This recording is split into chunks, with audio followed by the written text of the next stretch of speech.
জন্ম থেকে মৃত্যু পর্যন্ত মানুষকে মানুষই হতে হয়। গরুর বাচ্চা গরু হয়েই জন্মগ্রহণ করে। জীবনে কেউ গালাগালি করে গরুর বাচ্চাকে বলে নাই, গরু রে তুই কবে গরু হবি। কোনোদিন বান্দরের বাচ্চাকে তুই কবে বান্দর হবি এটা বলে নাই। ছাগলের বাচ্চাকেও কেউ রাগ করে বলে নাই তুই এখনো ছাগল হলি না। কিন্তু মানুষ 70-80 বছর বয়সে অপর মানুষকে বলে এখনো মানুষ হতে পারলেন না, বলি কি না আমরা। তার মানে মানুষ হতে হয়। আজকে আমাদের আলোচ্য বিষয় হচ্ছে রাসূল সাল্লাল্লাহু আলাইহি ওয়াসাল্লামের জীবন থেকে অনুসরণীয় এমন 10টা গুণাগুণ যেগুলো একজন মানুষকে মানুষ বানায়। জন্ম থেকে মৃত্যু পর্যন্ত যদি কেউ মানুষ হিসাবে থাকতে চায় সকল ক্ষেত্রে, তাহলে এই 10টা গুণাগুণ তার জীবনের মধ্যে, কালচারের মধ্যে রাখতে হবে। নচেত আসলে সে মানুষের অবয়বে আছে, প্রকৃতার্থে সে মনুষ্যত্ব ধরে রাখতে পারবেন। এই জন্য মনুষ্যত্ব ধরে রাখার জন্য নবীজির জীবন থেকে 10টা গুণাগুণ মনে থাকবে ইনশাআল্লাহ। আমরা বোঝার জন্য চেষ্টা করি প্রিয় ভাইয়েরা, যে আল্লাহ রাব্বুল আলামিন রাসূলুল্লাহ সাল্লাল্লাহু আলাইহি ওয়াসাল্লামকে আমাদের জন্য অনুকরণীয় আদর্শ হিসেবে দিয়েছেন। তিনি আসলে কোন দিকগুলি কালচার করতেন, কোন দিকগুলি তিনি নিজে প্র্যাকটিস করতেন এবং আমৃত্যু তার সাহাবায়ে কেরামের মধ্যে তার উম্মতের জন্য অনুকরণযোগ্য বানায় রেখে গিয়েছেন, এরকম 10টা গুণাগুণের কথা আমরা শোনার জন্য চেষ্টা করি প্রিয় ভাইরা। 1 নম্বরে, কেউ যদি নিজেকে মানুষ হিসাবে রাখতে চায়, কেউ যদি নিজেকে মানুষের প্রকরণের মধ্যে আল্লাহ রসুল কর্তৃক যে সকল গুণাগুণ বর্ণনা করা হয়েছে এর মধ্যে যদি নিজেকে রাখতে চায়, 1 নম্বর হচ্ছে তার জ্ঞান অর্জনের প্রতি তার জন্য দায়িত্ব থাকতে হবে এবং আগ্রহ থাকতে হবে। সে যদি জ্ঞান অর্জনের এই আগ্রহ, এই দায়িত্ববোধ এটা মনে করে যে নির্ধারিত একটা সময় যাওয়ার পরে শেষ, তাহলে এটা তার একটা ভুল সিদ্ধান্ত। বরং আমৃত্যু তার জন্য জ্ঞান অর্জনের প্রতি আগ্রহ এবং এইটার প্রতি তার একটা দায়িত্ববোধ থাকতে হবে। আল্লাহ রাব্বুল আলামিন কোরআনুল কারীমের মধ্যে এ বিষয়ে কথা বলেছেন। সূরা তাহার মধ্যে আল্লাহ রাব্বুল আলামিন রাসূলুল্লাহ সাল্লাল্লাহু আলাইহি ওয়াসাল্লামকে বলছেন। আল্লাহ কি বলছেন?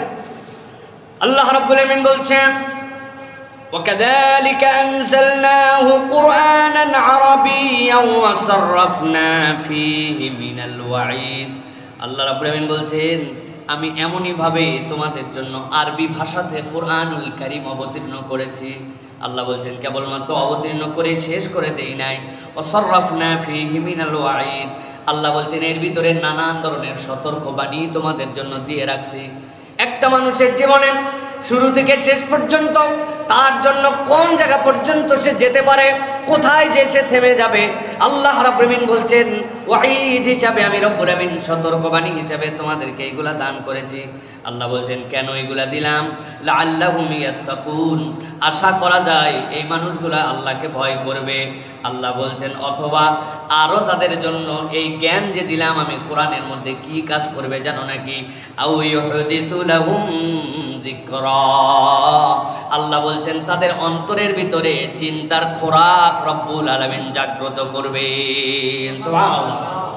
সুতরাং কোরআনুল কারীম এটার যে জ্ঞান, এইটা কেবলমাত্র আপনাকে আমাকে মুত্তাকি করবে না, বান্দার অন্তরের যে একটা খোরাক আছে ওই খোরাকটা চিন্তার জগৎ, যেই চিন্তা দিয়ে সে তার রবকে চিনবে, যেই চিন্তা তাকে রব্বুল আমিনের সামনে মাথা নত করায় দিবে। আল্লাহ বলছেন নবীজি সাল্লাল্লাহু আলাইহি সাল্লামকে কোরআনের ভিতরে এরকম সতর্কবাণী আপনার জন্য দান করা হয়েছে। আল্লাহ এরপরে নিজের পরিচয় দিচ্ছেন, ফাতাআলাল্লাহুল মালিকুল হক। জেনে রাখো সত্যিকার অধীশ্বর হচ্ছেন আল্লাহ রাব্বুল আলামিন। আল্লাহ এরপরে নবীজিকে বলছেন, ও আমার হাবিব আপনি চেষ্টা করবেন, আপনি এই কোরআনুল কারীম দেওয়া হচ্ছে এইটাকে সংরক্ষণ করবেন। তবে আমি আল্লাহর পক্ষ থেকে আপনাকে জানায় রাখতেছি এইটা ইলমে ওহী, আল্লাহর পক্ষ থেকে আপনার কাছে আসে, এইটা নিয়ে আপনার তাড়াহুড়া করার দরকার নাই। আল্লাহ রাব্বুল আমিন বলছেন ওয়ালা তাজআল বিল কুরআনি মিন ক্বাবলি আন ইউকদা ইলাইক। আল্লাহ রাব্বুল আমিন আপনার কাছে যে কোরআন দিচ্ছেন ওহী হিসাবে, এই ওহী আসার আগে আপনার এটা নিয়ে তাড়াহুড়া করার দরকার নাই।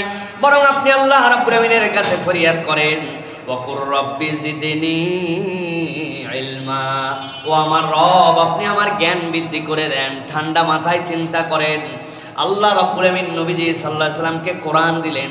আল্লাহ রাব্বুল আমিন স্বয়ং আল্লাহর নবীর জন্য মুআল্লিম। আল্লাহ রাব্বুল আমিন নবীজির কোনো ওস্তাদ রাখেন নাই, স্বয়ং আল্লাহ ওস্তাদ।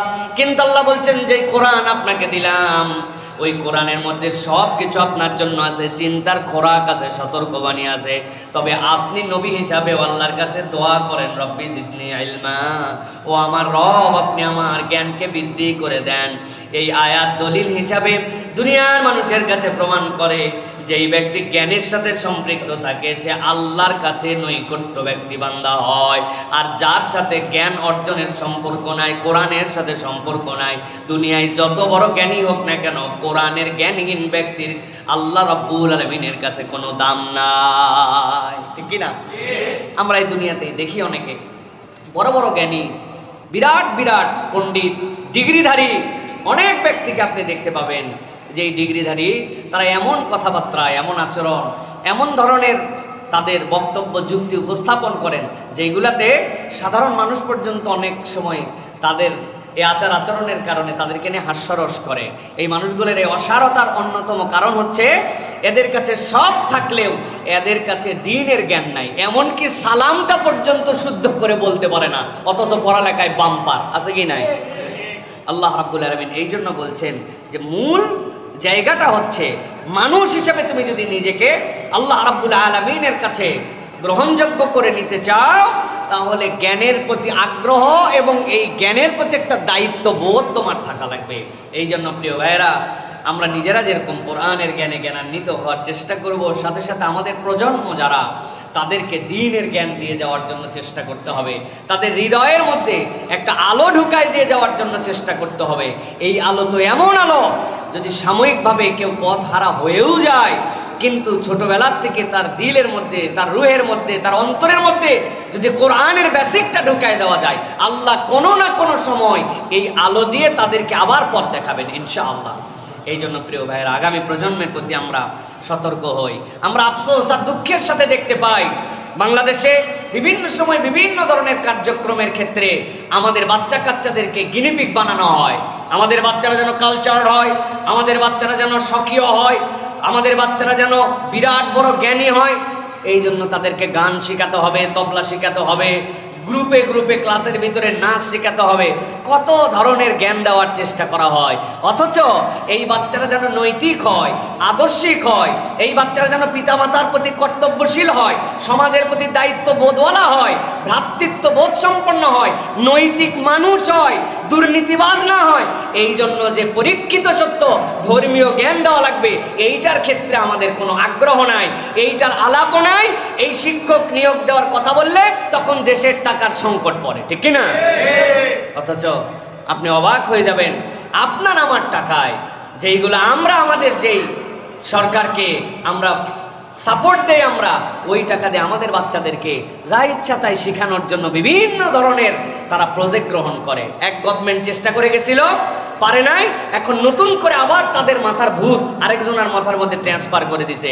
এইগুলো আর কিছু নয়, আমরা বুঝি বিভিন্ন ধরনের বিদেশি এজেন্ডা এবং ইসলাম এবং মুসলমানদের যে আদর্শিক আগ্রহ, এই আগ্রহ থেকে বিচ্যুতি ঘটানোর জন্য এক শ্রেণী আমাদের মাথার উপরে কাঁঠাল ভেঙে খেতে চায়, ঠিক কিনা? আমরা তাদের কাছে বলে দিতে চাই, কোনো দল, কোনো পার্টি, কোনো গোষ্ঠীর কাছে আমরা আমাদের মাথা বিক্রি করে দেই নাই। আপনারা করেই ফেলতে পারেন আপনাদের পাওয়ার দিয়ে, ক্ষমতা দিয়ে, দাপট দিয়ে, কিন্তু আমাদের যতদিন পর্যন্ত সক্ষমতা আছে আমরা এই সকল অনৈতিক বিষয়ের প্রতিবাদ করে যাব। বরং উল্টা আপনাদের কাছে বলতে চাই, আপনারা প্রমাণ করে নেন, আপনারা প্রমাণ করে নেন যারা ধর্মকে লালন করে, ধর্মীয় অনুশাসনকে ফলো করে, আল্লাহ রসুলের প্রতি শ্রদ্ধাশীল হয়, ছোট থেকে যাদের মধ্যে নৈতিক মূল্যবোধ শেখানো হয়, মানুষ বিভিন্ন গ্রেডেই খারাপ থাকে, এর পার্সেন্টেজ হিসাব করে দেখেন ধর্মীয় মূল্যবোধের মানুষেরা এখন পর্যন্ত নৈতিকতায় অনেক আগায় আছে, ঠিক কিনা?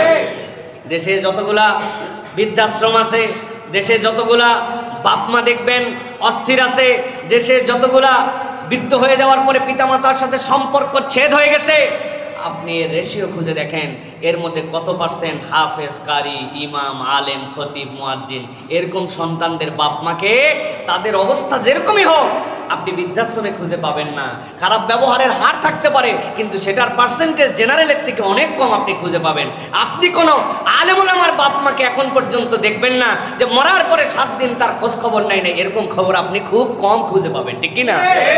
এটা প্রমাণ করে দৃষ্টান্ত হিসাবে যে নৈতিক শিক্ষার কোনো বিকল্প নাই, কোরআনের শিক্ষার কোনো বিকল্প নাই। আমার কথা নাই, আল্লাহ বলছেন ওয়াসাররাফনা ফীহি মিনাল ওয়াঈদ, সতর্ক বার্তা হিসেবে যা যা লাগবে আমি আল্লাহর মধ্যে ঢুকাই দিয়েছি। আল্লাহর কথা ব্যর্থ হতে পারে না।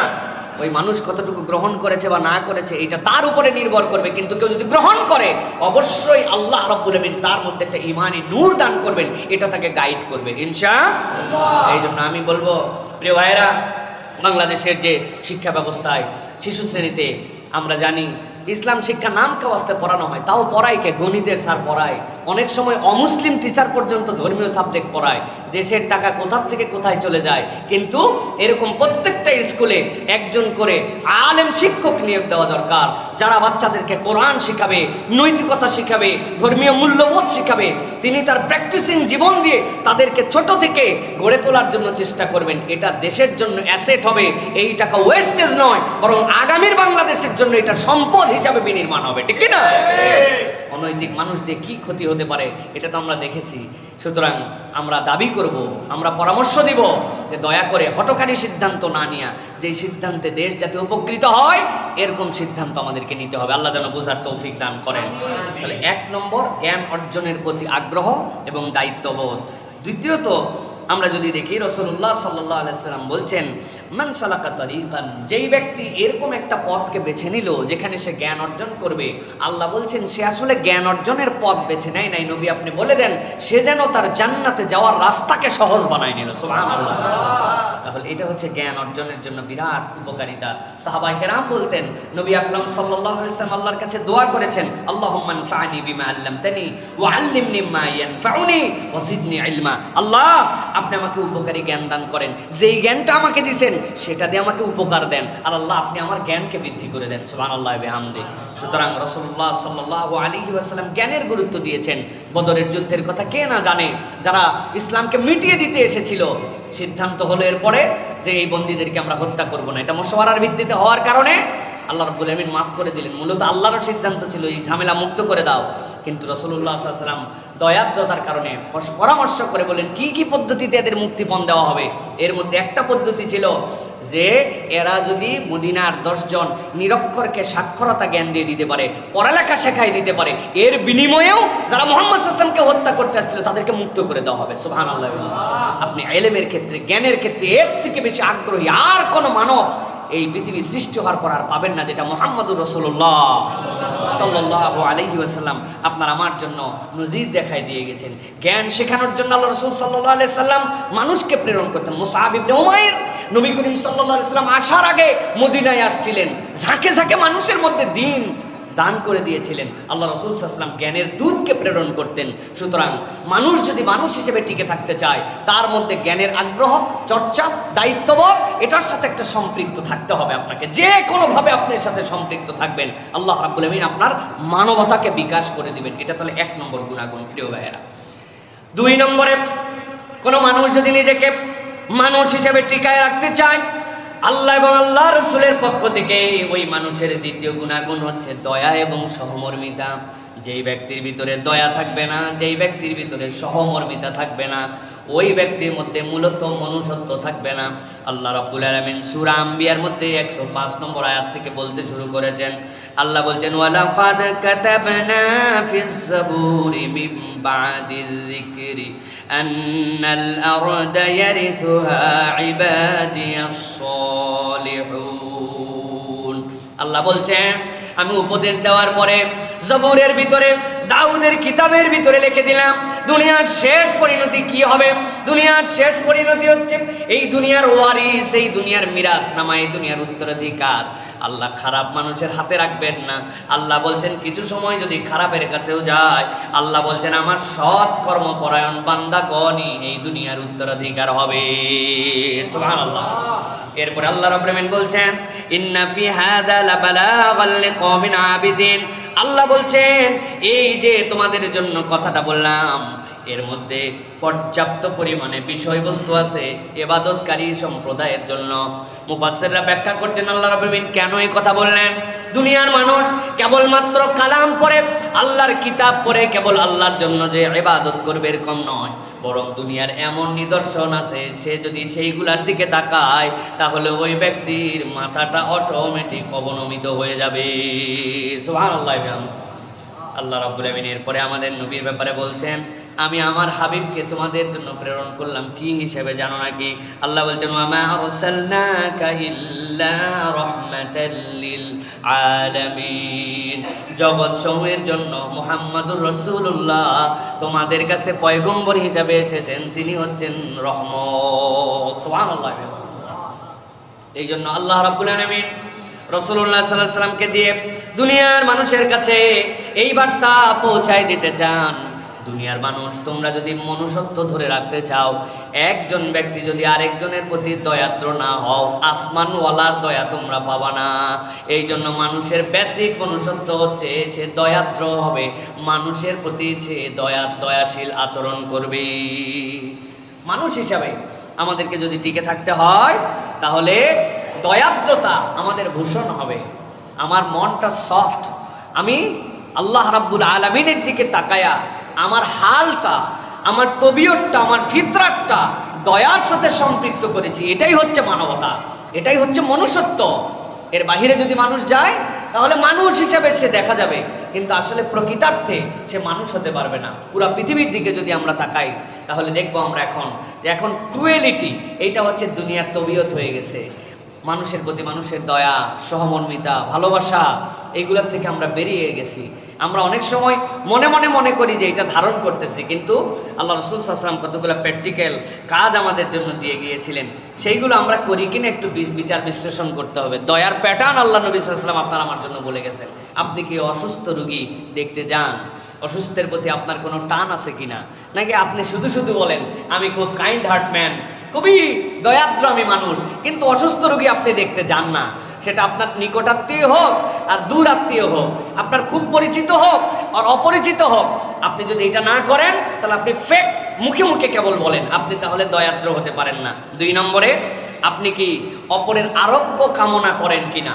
যে মানুষের জন্য আরোগ্য কামনা করে, খালি আমার শরীর ভালো থাক, আমার বাচ্চা সুস্থ থাক, নাকি আমাদেরটা সুস্থ থাক, এই কামনা আপনার দিল থেকে আসে কিনা? 3 নম্বরে, আপনি কি মানুষের হেদায়েতের জন্য আপনার কোনো পরিশ্রম আছে কিনা? এটা অনেক বড় দয়ার বিষয়। রাসূল সাল্লাল্লাহু আলাইহি ওয়াসাল্লাম এক ইহুদিকে দেখতে গেছেন, যাওয়ার পরে তার খোঁজ খবর নিয়ে আল্লাহর কাছে দোয়া করছেন যে আল্লাহ এই ইহুদিকে তুমি হেদায়েত দিয়ে দাও। তাকেও বলছেন তুমি যদি হেদায়েতের উপর মৃত্যুবরণ করতে পারো তোমার পরকাল সাকসেস। আল্লাহ নবীর এই দয়াদ্রতা, এই ইহুদিকে দেখতে যাওয়া, এই ভালোবাসার কারণে ওই ইহুদি ঈমান গ্রহণ করে ঈমানের উপর মৃত্যুবরণ করছে। সুবহানাল্লাহ। তা আমার দিলের মধ্যে এই টান আছে কিনা যে কোন মানুষটা গাফেল হয়ে গেছে, কোন মানুষটা আল্লাহর দিন থেকে সরে গেছে, তার জন্য আমার প্রচেষ্টা কি? আমার এইগুলা দেখার সময় নাই ভাই, দূর ভাই, নিজে বাঁচলে বাপের নাম, এই প্রক্রিয়ার মধ্যে আমি আছি। আর আমি বলতেছি আমি খুব কাইন্ড ম্যান, আমি খুবই দয়াদ্র, নরম দিলের, রহম দিলের মানুষ।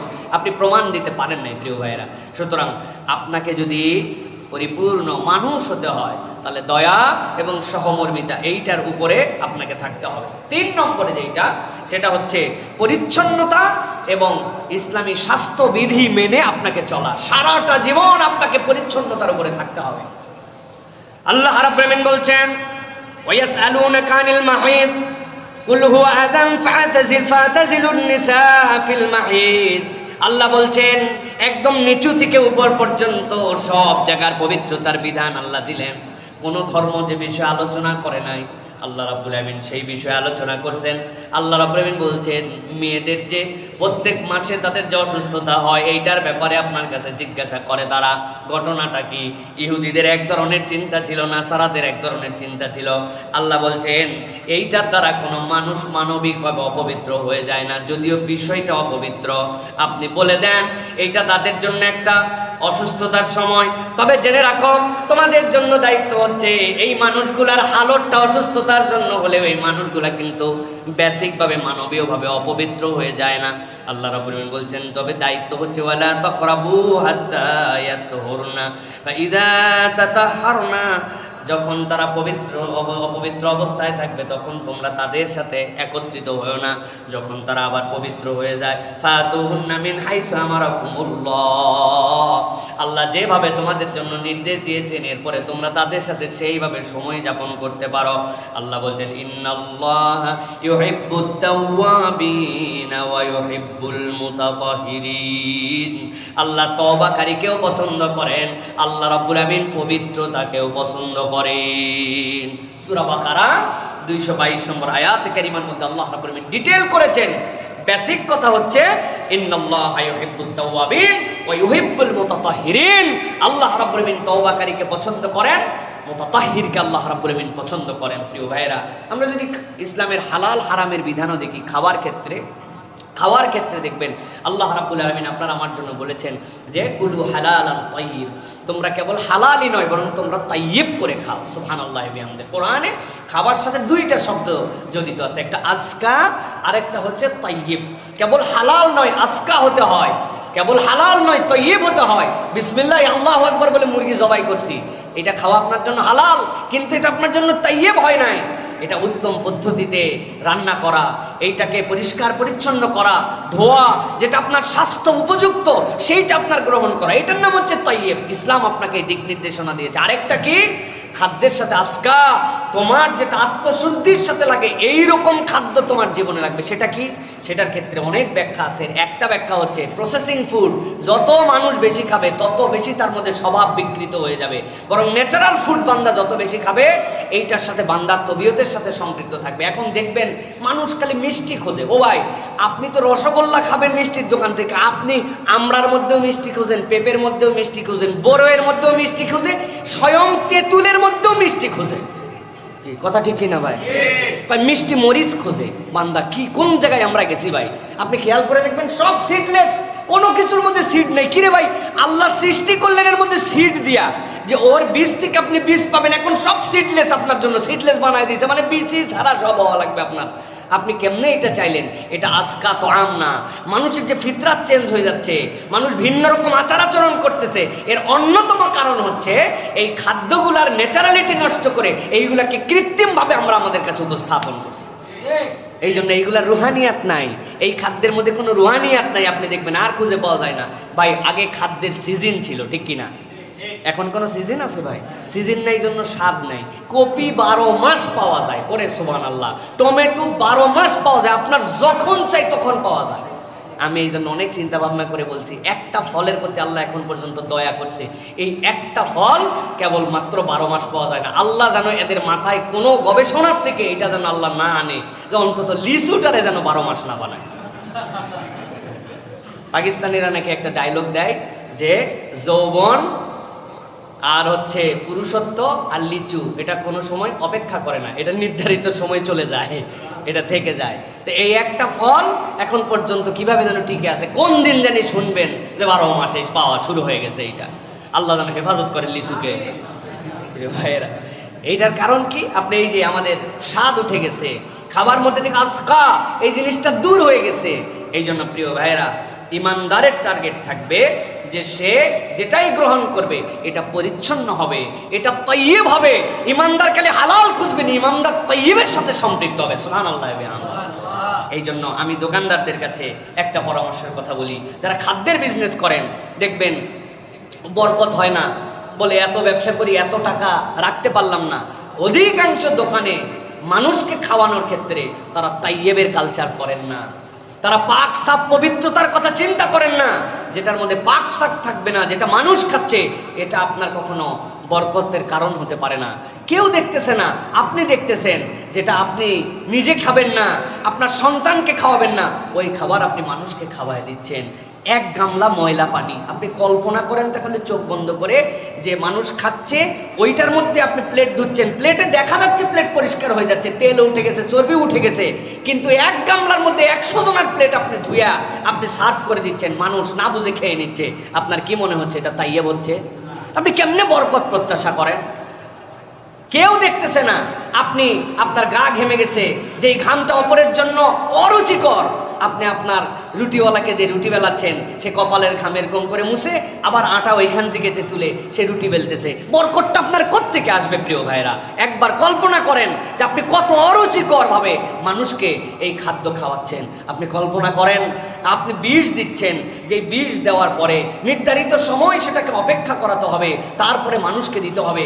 মানুষের একটা পরিপাকতন্ত্র আছে, আল্লাহর সৃষ্টি একটা সিস্টেম আছে। আপনি কোনো কিচ্ছু মানতেছেন না, কেবল আপনার ব্যবসায়িক স্বার্থের দিকে তাকায়া, প্রফিটের দিকে তাকায়া ডাইরেক্ট বিষ দিয়ে ডাইরেক্ট তুলে মানুষের কাছে আপনি পৌঁছায় দিচ্ছেন। এটার দ্বারা আমাদের ভবিষ্যৎ প্রজন্ম পঙ্গু হয়ে যাচ্ছে। এমন হেভি মেটাল আপনি ওর মধ্যে দিচ্ছেন যেটা মানব স্বাস্থ্য নিতে পারে না। আপনি মনে করতেছেন বাহ বাবা, এইটা করে আবার নামাজের আজান হওয়া মাত্র আপনি 60 করে এসে মসজিদে দাঁড়ায় যাচ্ছেন, যাকাত হিসাব করে আপনি পয়সা আদায় করে দিচ্ছেন, বছরকে বছর আপনি হজে চলে যাচ্ছেন, মসজিদ বিনির্মাণে আপনি টাকা দিচ্ছেন। কিন্তু আপনার উৎস কি? মানুষকে মরণযোগ্য খাবার, বিষাক্ত খাবার, হারাম খাবার, নাপাক জিনিস, ওই ব্যবসা দিয়া আপনি মানুষকে ধ্বংস করে দিচ্ছেন। ধ্বংস করে দিয়ে আপনি এই কাজ করতেছেন, মনে করতেছেন আল্লাহ রাব্বুল আলামিনের কাছে কাটাকাটির খেলা, তাই না? কাটাকাটির খেলা আছে না আমাদের? চুরি করা গরু কুরবানি দিছিল, চুরি করা গুনাহ, কুরবানি করা সওয়াব, গোশত খাওয়া ফাও। উনি এরকম মনে করতেছে ইবাদত বন্দেগী সবই আছে, মানুষকে হারাম খাওয়াই দিচ্ছে আমি। কাহিনী কিন্তু এত সহজ নয় প্রিয় ভাইরা। এই জন্য আল্লাহ রাব্বুল আমিন আপনার আমার জন্য দায়িত্ব দিচ্ছেন, ইন্নাল্লাহা ইউহিব্বুত তাওয়াবিন ওয়া ইউহিব্বুল মুতাতাহহিরিন। আল্লাহ মুতাতাহহির, যেই ব্যক্তি পবিত্র তাকে পছন্দ করেন। আপনি যে কাজ করতেছেন, আকাম কুকাম করতেছেন, ওইটা আপনার পবিত্রতার মধ্যে যাচ্ছে না। এই বাংলাদেশে আগামী প্রজন্ম শেষ হয়ে যাবে, আমাদের বাচ্চা কাচ্চা শেষ হয়ে যাবে। এক প্রজন্ম যে আপনি আর কোনো সুস্থ লোক খুঁজে পাবেন না, ইতিমধ্যেই পাওয়া যাচ্ছে না। আপনি হাজার হাজার লোকের মধ্যে জিজ্ঞাসা করে দেখেন, ভাই আপনার কি কোনো রোগ বালাই আছে? একটা লোক বুকে হাত দিয়ে সাহস করে বলতে পারবে না আমার কোনো সমস্যা নাই। বলতে পারবে ভাই? যেই লোক এই কথা বলবে ওই লোকের হয়তো বা ব্রেনের ডিস্টার্ব হয়ে গেছে, ওই জন্য এই কথা বলতেছে, না বুঝে যে আমার কোনো সমস্যা নাই, বুঝবেন তোর ব্রেনে কোনো ঝামেলা। ভাই কম দুঃখে কম আফসোসে এটা বলা হচ্ছে না। ছোট ছোট মানুষের জন্য বড় বড় মেজর প্রবলেম আপনি কল্পনা করতে পারবেন না। এইগুলো সব আমাদের মধ্যে ছড়াই গেছে কি দিয়ে? খাদ্যের বিষ দিয়ে। খাদ্যের বিষ দিয়ে আমাদের প্রজন্ম ধ্বংস হয়ে যাচ্ছে। আল্লাহ আমাদেরকে বোঝার তৌফিক দান করুন। আন্দাজি শুধু ঠিক বলেন না, ঢাকা শহরে যত জিনিসের মধ্যে হেভি মেটাল পাওয়া গেছে, সবচেয়ে সাংঘাতিক খারাপ বিষাক্ততা, সবচেয়ে বেশি পরীক্ষার মধ্যে যেটা পাওয়া গেছে সেটার নাম আপনারা জানেন না। বলেন তো কি নাম? বলেন কি? প্রিজারভেটিভ। পান। পান চেনেন? এর থেকে বেশি বিষাক্ত মেটাল কোনো কিছুর মধ্যে পাওয়া যায় না। ডাইরেক্ট সকাল 7টার সময় স্প্রে করার পরে 8টা থেকে উঠাতে শুরু করে, 11টার মধ্যে প্যাকেট করে এরপরে পাঠায় দেয়। এই পান আপনি আমি নিয়ে আসার পরে দোকানদার ধোয় কি না ধোয়া, ধুলেই কি বাড়ায় কিনা, আমি ডাইরেক্ট মুখ দিয়ে চিবাইয়া আমার জারক রস হিসাবে আমার জিহ্বা দিয়া, আমার এই গাল দিয়ে, গ্রন্থি দিয়ে আমরা গ্রহণ করতেছি। এত ডেঞ্জারাস জিনিস এইগুলোর মধ্যে ঢুকায় দেওয়া হয়েছে। একদম লেট নাইটে স্প্রে করে তারপরে তরমুজ আপনার কাছে পাঠায় দেওয়া হয়। আম একটু নাকি কালো দাগ হলে আমাদের দিল জোড়ায় না, এই জন্য তারা বুদ্ধি করে এর মধ্যে শ্যাম্পু দেয়, আরও কিছু কিছু মেডিসিন দিয়ে আগে রাত্রেবেলা স্প্রে করে পরের দিন পাঠায়। খা বাঙালি খা, চকচকা জিনিস খা, পুরা কলিজাটা পর্যন্ত আমাদের শেষ করে দেওয়া হচ্ছে প্রিয় ভাইয়েরা। অতএব আপনাকে আমাকে এই তয়্যিবের সাথে সম্পৃক্ত হতে হবে। যারা এর সাথে জড়িত আছেন, যারা এই কাজ করতেছেন, আল্লাহর কাছে যাওয়ার পরে নামাজ, রোজা, হজ, যাকাত দিয়ে পার পাওয়া কঠিন হয়ে যাবে প্রিয় ভাইয়েরা। আল্লাহ আমাদের নিচ থেকে উপর পর্যন্ত এই সার্কেলকে আল্লাহ রাব্বুল আলামিন বোঝার তৌফিক দান করেন। প্রিয় ভাইয়েরা, তাহলে এইটা গেল আমাদের জন্য। রাসূলুল্লাহ সাল্লাল্লাহু আলাইহি ওয়াসাল্লাম কতকগুলা তয়্যিবের, কতকগুলা পবিত্রতার গুণাগুণ তার সাথে ছিল। এর মধ্যে একটা, প্রতিটি নামাজের আগে ওযু করা, দিনে একাধিকবার মিসওয়াক করা, এটা হচ্ছে আপনার পবিত্রতার একটা অন্যতম এলিমেন্টস। ঘুম থেকে উঠে হাত ধোয়া, খাবারের আগে হাত ধোয়া, খাবারের পরে হাত ধোয়া রাসূলুল্লাহ সাল্লাল্লাহু আলাইহি ওয়াসাল্লামের আমল ছিল। ঘুম থেকে উঠে প্রথম নবী আকরাম সাল্লাল্লাহু আলাইহি ওয়াসাল্লাম 2টা হাত ধুয়ে ফেলতেন। পোশাক পরিচ্ছদ, চুল দাড়ি পরিষ্কার রাখতেন, সুগন্ধি ব্যবহার করতেন। এক সাহাবী এলোমেলো উস্কো খুস্কো চুল নিয়ে ঘুরে বেড়াচ্ছিলেন। নবীজি ডেকে বললেন, তোমার কপালে কি একটা চিরুনি জোটে না? তুমি এরকম করে এলোমেলো করে ঘুরে বেড়াও, এটা কেমন তোমার আচরণ? রাসূল আরবি সাল্লাল্লাহু আলাইহি ওয়াসাল্লাম আভ্যন্তরীণ এবং বাহ্যিক উভয় পবিত্রতার ক্ষেত্রে রাসূলুল্লাহ সাল্লাল্লাহু আলাইহি ওয়াসাল্লাম আপনার আমার জন্য অনুপম আদর্শ ছিলেন। এটা গেল 3 নম্বর, দীর্ঘ হয়ে যাচ্ছে। 4 নম্বরে, প্রত্যেক মানুষের মধ্যে একটা মানবিক চেতনা লাগবে যে জীবন রক্ষার যে একটা মহত্ব আছে, এইটা আপনার দিল থেকে আপনাকে অনুভব করতে হবে যে জীবন রক্ষার একটা মহত্ব। যে যেখানে জীবনের প্রশ্ন সেখানে আমি একজন মানুষ হিসাবে অ্যাক্টিভ। আল্লাহ রাব্বুল আলামিন সূরা মায়েদার মধ্যে বলতেছেন, দুনিয়ার মানুষ, কিয়ামত পর্যন্ত তোমাদের জন্য জানালাম, মিন আজলি যালিকা কাতাবনা আলা বানি ইসরাঈল আন্নাহু মান কাতালা নাফসান বিগাইরি নাফসিন আও ফাসাদিন ফিল আরদি ফাকান্নামা কাতালান নাস জামিআ।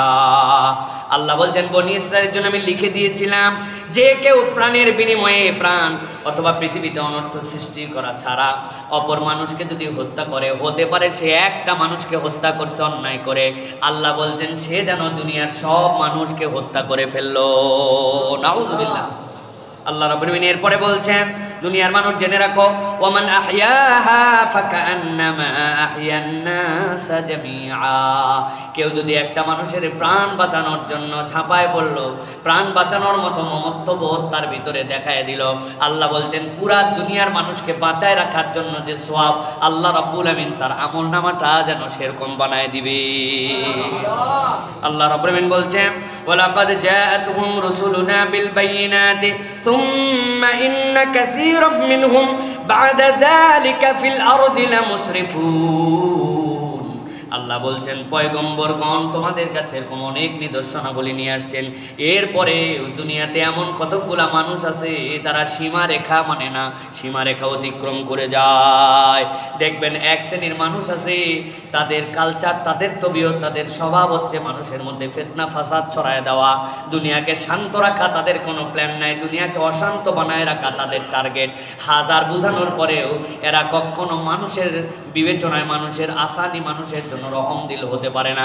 আল্লাহ বলছেন এরা মানুষের কাতারে নয়, দেখতে মানুষ হলেও এরা নরপশুর থেকেও নিচে, ঠিক না প্রিয় ভাইয়েরা? এই জন্য ইমানদারের হৃদয়ের মধ্যে একটা মমত্ববোধ থাকবে, যে মমত্ববোধটা মানুষকে বাঁচানোর জন্য তার মন মানসিকতা হবে। রাসূলুল্লাহ সাল্লাল্লাহু আলাইহি সাল্লাম এক নারীকে যুদ্ধে আহত দেখলেন, দেখার পরে তার ট্রিটমেন্ট করার জন্য বললেন যে তাকে চিকিৎসা করাও। রাসূলুল্লাহ সাল্লাল্লাহু আলাইহি সাল্লাম রোগীদেরকে চিকিৎসা করতে বলতেন, রোগীদেরকে চিকিৎসা করো, এবং যে যে বিষয়ে পারদর্শী তার কাছে আল্লাহ নবী পাঠাতেন। আপনারা জানেন না, চোখ উঠে গেছে, আল্লাহ নবী সাল্লাল্লাহু আলাইহি সাল্লাম হাত দিয়ে থুতু লাগাই দিয়েছেন, চোখ ঠিক হয়ে গেছে। এই ঘটনা আপনারা শোনেন নাই? রাসূলুল্লাহ সাল্লাল্লাহু আলাইহি সাল্লাম মুজিজা ছিল এইগুলি। কিন্তু এক লোক এসে বলছে, ইয়া রাসূলুল্লাহ আমার হচ্ছে বুকের ব্যথা, সদর বুকের প্রবলেম আমার। নবী করিম সাল্লাল্লাহু আলাইহি ওয়াসাল্লাম তাকে এক ইহুদির কাছে পাঠাইছেন, যাও তুমি ইহুদির কাছে ট্রিটমেন্ট নাও, ও বক্ষ ব্যাধি বিশেষজ্ঞ। রাসূলুল্লাহ সাল্লাল্লাহু আলাইহি ওয়াসাল্লাম তাকে পাঠিয়ে দিয়েছেন যে তার কাছ থেকে ট্রিটমেন্ট নাও। সুতরাং এই যে মমত্ববোধ, মানুষের প্রতি দায়িত্বশীলতা, এই জন্য যুদ্ধে ইসলাম অকারণে কোনো নারী, কোনো শিশু, কোনো গাছপালা, কোনো পুরোহিত এইগুলাকে হত্যা করার অযোগ্য ঘোষণা করেছে। কিয়ামত পর্যন্ত যুদ্ধ থাকবে, কিন্তু এইগুলাকে বাছ বিচার করে আপনাকে চলতে হবে। আর আধুনিক যুদ্ধ কি?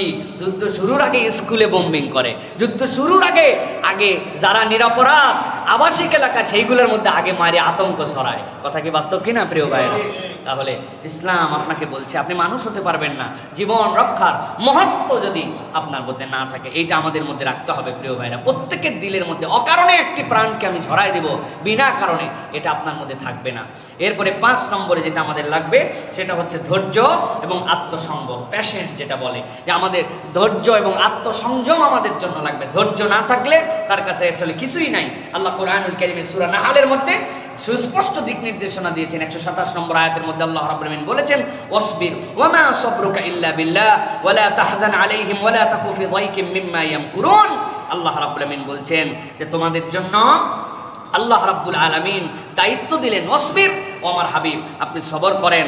আল্লাহ রাব্বুল আলামিন ব্যতীত নয়, আল্লাহ রাব্বুল আলামিন ব্যতীত আপনার এই ধৈর্যের রিওয়ার্ড কেউ দিবেন। আপনি দুঃখ করবেন না তাদের জন্য যারা চক্রান্ত করে, চক্রান্তকারীদের জন্য আপনি মন খারাপ করার কোনো কারণ নাই, বরং আপনি সবর করেন, আল্লাহ এর উত্তম বিনিময় আপনাকে দান করবেন। সুবহানাল্লাহ। এই জন্য প্রিয় ভাইয়েরা, অনেক সময় আমরা অধৈর্য হয়ে যাই। এই সবরের ক্ষেত্রে আগেও আপনাদেরকে বলেছি, সবরের 2টা লেয়ার আছে। একটা হচ্ছে সবরুল উলিয়া, একটা সবরে সুগরা। সবরে সুগরা কি? অসুস্থ হয়েছি, আলহামদুলিল্লাহ, আল্লাহ রোগ দিছে, ভালো হবেই, এই চাকরি বাকরি একটু পাচ্ছি না, চেষ্টা করতেছি, দেখি আল্লাহ রিজিকের মালিক, এইটা বলে সবর করি আমরা, এটা একটা সবর। কিন্তু সবরের আর একটা টপ লেয়ার আছে, আল্লাহর হুদুদের উপরে আপনি এটা অতিক্রম করে কখনো যান না। হাজার কঠিন পরিবেশ পরিস্থিতি তৈরি হয়েছে, একটু মিথ্যা বললেই সিস্টেম হয়ে যেত। কিন্তু আপনি চিন্তা করছেন না, আল্লাহ তো এটা বলতে বলেন নাই, অতএব আমি সবর করে গেলাম যে আমি এই জায়গায় মিথ্যার সাথে সম্পৃক্ত হলাম না, হারামের সাথে সম্পৃক্ত হলাম না। আল্লাহর হুদুদকে আপনি সর্বোচ্চ লেভেলে আপনি মেনে নিছেন। লোকজন পাম্পট্টি দিয়ে বলছে দাড়ি রাখলে তোরে কেমন লাগে দেখতে, বয়স হয় না এখনো, আর আপনি দেখতেছেন যে আপনার বয়স পার হয়ে যাচ্ছে, কিন্তু আপনার মুখে এখন পর্যন্ত দাড়ি জ্বালাইলো না। আছে না এরকম লোকজন প্রিয় ভাইরা? কি জন্য বলেন তো? এটা জাস্ট আত্মার সাথে সম্পৃক্ত যে আল্লাহ রাব্বুল আলামিনের, অথচ যাই দেখেন উনি রোগের প্রতি অত বেশি টেনশন নেয় না। রোগ বালাই আসলে ওইটার উপর সবর করে থাকে, কিন্তু এইটার উপর তার সবর নাই। হ্যাঁ, এই জায়গাতে তিনি সবর নিতে পারতেছে না। দুই বান্ধবী মিলে পানপট্টি মারছে। আরে প্রত্যেক দিন বিয়ে শাদী কি মানুষের প্রত্যেক দিন হয় নাকি? যে সাজগুজ দিছি যে এখনো যদি বোরকা ঢাকায় দেন, তাহলে আবার বিয়ের মজা কি হলো? উনি পানপট্টি গিলে নিয়ে অন্য সময় পর্দাওয়ালা, আজকে হয়ে যাবে পর্দা। কিন্তু না, উনি বলছে সব জায়গাতে আমার এই পর্দা, আল্লাহ যে হুদুদ দিছে এটা অতিক্রম করবো না। এটা সবরুল ওলিয়া। আল্লাহ এই জন্য নবীকে বলছেন ওয়াসবির ওয়ামা সাবরুকা ইল্লা বিল্লাহ। আল্লাহর জন্য ছাড়া আর কারোর জন্য সবর নয়। আপনি আল্লাহর জন্য সবর করেন, আল্লাহ এর বিনিময়ে আপনাকে দান করবেন। সুবহানাল্লাহ। অতএব প্রিয় ভাইরা, আমরা মানুষ হতে চাইলে আমাদেরকে সবর করতে হবে। প্রিয় ভাইরা, রাসূলুল্লাহ সাল্লাল্লাহু আলাইহি ওয়াসাল্লাম সবরের সর্বোচ্চ পরাকাষ্ঠা আমাদের সামনে উপস্থাপন করেছেন। তায়েফের ময়দানে আল্লাহ নবী সাল্লাল্লাহু আলাইহি ওয়াসাল্লামকে কি পরিমাণ মারা হয়েছে, নবী করিম সাল্লাল্লাহু আলাইহি ওয়াসাল্লাম তারপরেও তার উম্মতের জন্য বদদোয়া করেন নাই। আল্লাহ নবী সাল্লাল্লাহু আলাইহি ওয়াসাল্লামের এইটার বিনিময় কি হলো? এইটার বিনিময় হয়ে গেল পুরা আরব ইসলামের সুশীতল ছায়ায় চলে আসলো। পুরা তায়েফ আল্লাহ রাসূল সাল্লাল্লাহু আলাইহি ওয়াসাল্লামের কাছে তারা আত্মসমর্পণ করে ফেললো, তারা ঈমান এনে ফেললো। ধ্বংস দোয়া করে দিলে তো ধ্বংস হয়ে যেত। ইব্রাহিম আলাইহিস সালাম নবীজির সন্তান যখন ইন্তেকাল করেছেন, নবীজির চোখ দিয়ে পানি পড়ছিল, কিন্তু তিনি অধৈর্য হয়ে যান নাই। সাহাবায়ে কেরাম জিজ্ঞাসা করেছেন আপনিও কাঁদছেন? বলে হ্যাঁ, এটা মায়া, এটার নামই ভালোবাসা। কিন্তু আল্লাহ নবী সাল্লাল্লাহু আলাইহি ওয়াসাল্লাম অধৈর্য হয়ে যান নাই। রাসূলুল্লাহ সাল্লাল্লাহু আলাইহি ওয়াসাল্লাম এগুলো আপনার আমার জন্য দেখিয়েছেন। যুদ্ধ দুর্দশার সময়, কঠিন পরিস্থিতিতে আল্লাহ রাসূল সাল্লাল্লাহু আলাইহি ওয়াসাল্লাম ধৈর্য ধরতে বলেছেন এবং এটা আমাদেরকে শিখিয়েছেন। রাসূলুল্লাহ সাল্লাল্লাহু আলাইহি ওয়াসাল্লাম সেই গার সওরের মধ্যে সেখানে বসেছিলেন। ইয হুমা ফিল গার ইয ইয়াকুলু লিসাহিবিহি লা তাহজান ইন্নাল্লাহা মা'ানা। আবু বকর বলছেন ইয়া রাসূলুল্লাহ, শুধু একবার মাথা নিচু করলে আমি দেখে ফেলতে পারতাম যে এরা কারা কারা, সবাইকে চিনি, আমাদেরকে এই ধরেই ফেলছে ইয়া রাসূলুল্লাহ। আমি দীর্ঘ 22 বছর পর আবার এইবার জাবালে সওরের গারে সওরে উঠছি, অনেক কষ্ট। তারপরে মনে করলাম আরেকবার জীবনে বয়স হয়ে যাচ্ছে, আর উঠতে পারি কিনা ভবিষ্যতে। এই যে লাস্টে এইবার জাবালে সওরে আবার উঠছি, সুবহানাল্লাহি বিহামদি, মনে হয় আর দম চলবে না, এখনই শেষ হয়ে যাবে। আল্লাহ নবী সাল্লাল্লাহু আলাইহি ওয়াসাল্লাম সেই গুহার মধ্যে উঠলেন। গুহাটা ওই রকম অবিকৃতভাবে এখনো আছে। তার ভিতরে ঢুকলাম, ঢুকে বের হলাম, ফিলটা অন্যরকম হয়। উপর থেকে উটের উপরে থাকলে দেখা যাবে না ভিতরে কে আছে, কিন্তু নিচে তাকালেই চিনে ফেলা যাবে যে কে আছে। আবু বকর তো ভয় খাইছেন, আল্লাহ কোরআন অবতীর্ণ করছেন, ভয় করো না, তুমি তো একাই নও, আমরা দুইজনও নয়, এখানে আল্লাহ রাব্বুল আলামিন আছেন। সুবহানাল্লাহ। যে আল্লাহ জাবালে সওরের গারে সওরের মধ্যে ছিলেন, ওই আল্লাহ আপনার আমার জন্য আছেন। অথবা আল্লাহর উপর তাওয়াক্কুল করে আমাদেরকে সবসময় সবরের উপরে চলার জন্য চেষ্টা করতে হবে। 6 নম্বরে যেটা বলবো প্রিয় ভাইয়েরা, মানুষ হিসেবে যদি আমরা টিকে থাকতে চাই তাহলে সময়ের মূল্যায়ন করতে হবে। মানুষই কেবলমাত্র সময়ের মূল্যায়ন করতে পারে, আর কোনো প্রাণী জগতের মধ্যে অন্য কারো সময়ের মূল্যায়নের প্রয়োজনীয়তা তাদের নাই, যদিও তারা সময়ের মূল্যায়ন করে। প্রত্যেকটা পাখি সকালবেলা কিচিরমিচির করে ডাকতে ডাকতে খালি পেটে বেরিয়ে যায়, সন্ধ্যাবেলা এসে তারা ঘুমিয়ে পড়ে, তাদের নিয়ম এইটা। পৃথিবীর সকলের সিস্টেমের সার্কেল ঠিক আছে, কেবলমাত্র মানুষ, যাদের কাছে আল্লাহ রাব্বুল আলামিন এইটাকে মূল্যায়ন করার মতো তৌফিক দিয়েছেন, এই মানুষের হাতে কেবল সময়ের মূল্যায়ন নাই। নবী করিম সাল্লাল্লাহু আলাইহি সাল্লাম বলছেন, আন ইবনে আব্বাস রাদিয়াল্লাহু তাআলা আনহুমা ক্বালা ক্বালা রাসূলুল্লাহ সাল্লাল্লাহু আলাইহি ওয়াসাল্লাম নি'মাতানি মাকবুন ফীহিমা কাসীরুম মিনান নাস আস-সিহহাতু ওয়াল ফারাগ। এই দুনিয়ার মানুষ দুইটা নিয়ামতের ব্যাপারে বড় বেশি উদাসীন। এর একটা হচ্ছে তার জন্য অবসর, আরেকটা হচ্ছে সুস্থতা। যখন আমি সুস্থ, এটার মূল্যায়ন আমি করি না। যখন আমার অবসর আছে, এটার মূল্যায়ন আমি করি না। তখন এইটাকে আমরা অন্যরকমভাবে ব্যবহার করি। অতএব প্রিয় ভাইরা, আমরা আমাদের জীবনের সময়গুলোকে মূল্যায়ন করার জন্য চেষ্টা করি। প্রিয় ভাইরা, মানুষ হতে পারবো না তাছাড়া আমরা। আর যাই হয়, আমাদের যে মানবিক শান্তি, দেখবেন আমাদের শান্তি উঠে গেছে কেন? টাইম ম্যানেজমেন্ট না থাকার কারণে আমাদের জীবন থেকে দেখবেন শান্তি নাই, আমাদের জীবনে টাইম বরকত নাই। আমরা বলি না, ওরে আল্লাহ, সপ্তাহ শুরু হতে হতে শেষ হয়ে গেল, বলি না? আমরা এরকম কথা বলি কিনা আপনারা বলেন? আরে দিন শুরু হতে হতে না শেষ হয়ে গেল। কাদের দিন শুরু হতে হতে না শেষ হয়ে যায়? যাদের দিন শুরু হয় সকাল 10টায়, এদের দিন শুরু হতে হতে না শেষ হয়ে যায়।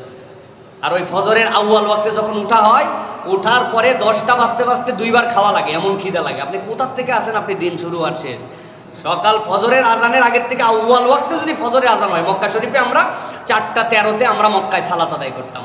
4:13 ফজর, 4:13 পরে উঠে গল্প গুজব করে, এরপরে তাওয়াফ করে, এরপরে সকালের নাস্তা করে, এরপরে ঘরে আসে 6টা বাজে না, এক চক্কর শেষ।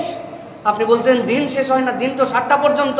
এরপরে 3 ঘন্টা ঘুমানোর পরে 9টার থেকে উঠে তারপরে আবার 12টা পর্যন্ত আরেক দিন, জোহরের পরে আরেক দিন, আসর যদি আউয়াল ওয়াক্তে খালি হয়ে যায়, মাগরিব পর্যন্ত আপনার আরেক দিন, দিনই শেষ হয় না। আর আপনি কোন দিন শুরু হলো কখন, শেষ হলো কখন? আপনি ঘুমান রাত 3টার সময়, উঠেন সকাল 10টায়।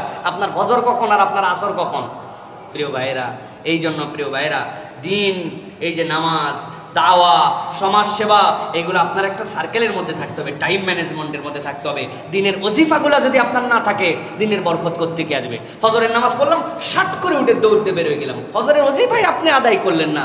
ফজরের পরে রাসূলুল্লাহ সাল্লাল্লাহু আলাইহি ওয়াসাল্লাম কতগুলা স্পেশাল দোয়া করতে বলেছেন, সাইয়্যিদুল ইস্তিগফারটা আপনি পড়লেন না, আল্লাহুম্মা আনতা রাব্বি লা ইলাহা ইল্লা আনতা খালাকতানি।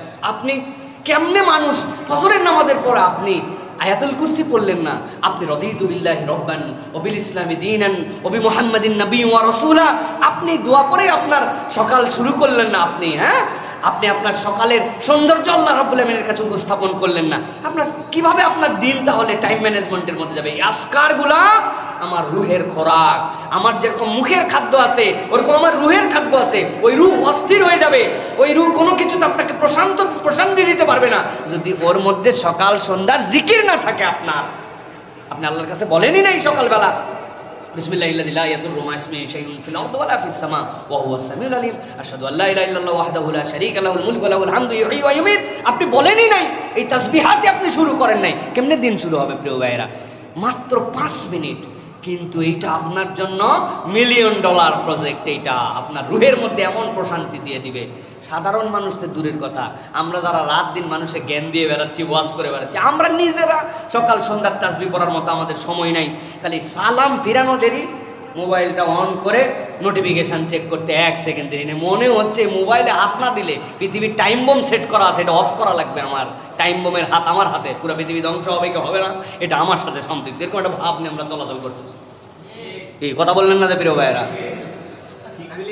দয়া করে 2টা জিনিস করবেন। 2টা, সকালবেলা ঘুমের থেকে উঠে প্রথম মোবাইলে হাত দিবেন না। টাইম দেখা লাগলে ঘড়িতে দেখবেন, অতি দূরের সম্পর্ক রাখবেন। ফজর সকালবেলা ঘুমের থেকে উঠে খবরদার মোবাইল ধরবেন না। ফজরের নামাজে খবরদার মোবাইল সাথে নিয়ে যাবেন না, কোনো নামাজেই নিয়ে যাবেন না, বাড়িতে রেখে যাবেন। বাড়িতে এসে আবার মোবাইল ধরবেন। 3 দিন প্র্যাকটিস করে দেখেন। সকালবেলা উঠে আমি মোবাইল ধরি না, সালাত আদায় করি, আজকার আদায় করি, তারপরে ভিতরে পেরেশানি, আরে কি নোটিফিকেশনটা আছে রে, কারা জানে আমার মেসেজ দিয়ে শুয়েছে। কেমনে আপনারা মেসেজ দিল? আপনি না 3টায় লাস্ট মেসেজ চেক করে শুয়েছেন। আপনার পার্টির লোক সব তো 3টার সময় ঘুমাইছে, এরা কখন মেসেজ দিবে? এরা 10টার পরে দিবে। আপনি এত পেরেশান হওয়ার দরকার নেই। প্রিয় ভাইয়েরা, কম জ্বালায় কথা বলতেছি না, আল্লাহ রাব্বুল আলামিন আমাদেরকে বোঝার তৌফিক দান করেন। প্রিয় ভাই, তাহলে সময়ের মূল্যায়ন, তালেব ইলম যারা আসেন কথা শোনার জন্য, দয়া করে লাইন মতো আসেন। প্রিয় ভাইয়েরা, জীবনের বহুত পর্ব এখনো বাকি আছে। আপনি যে পর্বে ঢুকে গেছেন, ভবিষ্যৎ অন্ধকার হয়ে যাবে। এই পর্বের থেকে নিজ দায়িত্বে বের হয়ে আসেন। তাছাড়া মুসিবত আছে প্রিয় ভাইয়েরা, বিরাট মুসিবত আছে প্রিয় ভাইয়েরা। আল্লাহ আমাদেরকে বোঝার তৌফিক দান করেন। এরপরে 7 নম্বর, উত্তম আচরণ এবং যোগাযোগ দক্ষতা। একটা মানুষের উত্তম আচরণ লাগবে এবং যোগাযোগ দক্ষতা লাগবে। এটা হচ্ছে মানুষ হিসেবে মানুষকে নিজেকে উপস্থাপন করার জন্য আল্লাহ রাব্বুল আমিন আপনার আমার জন্য নিয়ামত দান করেছেন। আল্লাহ রাসূলুল্লাহ সাল্লাল্লাহু আলাইহি ওয়াসাল্লামের ব্যাপারে কি বলেছেন? ওয়া ইন্নাকা লাআলা খুলুকিন আযীম। আপনাকে উত্তম চরিত্রের উপর অধিষ্ঠিত করা হয়েছে। উত্তম চরিত্রের উপর অধিষ্ঠিত করার মানে কি? রাসূলুল্লাহ সাল্লাল্লাহু আলাইহি ওয়াসাল্লাম মডেল, এমন একটা মডেল হিসেবে আল্লাহ তাকে উপস্থাপন করেছেন যে আমাদের সুন্দরের যাবতীয় মডেল হচ্ছেন মুহাম্মদুর রাসূলুল্লাহ সাল্লাল্লাহু আলাইহি ওয়াসাল্লাম। এই জন্য উত্তম আচরণ আমাদের জন্য খুব গুরুত্বপূর্ণ। নবী করিম সাল্লাল্লাহু আলাইহি ওয়াসাল্লামের ব্যাপারে সাহাবায়ে কেরাম বলতেন যে নবী করিম লাম ইয়াকুনিন নবী সাল্লাল্লাহু আলাইহি ওয়াসাল্লাম ফাহিশান ওয়ালা মুতাফাহিশান। নবী করিম সাল্লাল্লাহু আলাইহি ওয়াসাল্লাম ফাহিশাগিরি করতেন না, ফাহিশা পছন্দও করতেন না, এর উপরে নবী করিম সাল্লাল্লাহু আলাইহি ওয়াসাল্লাম ছিলেনই না।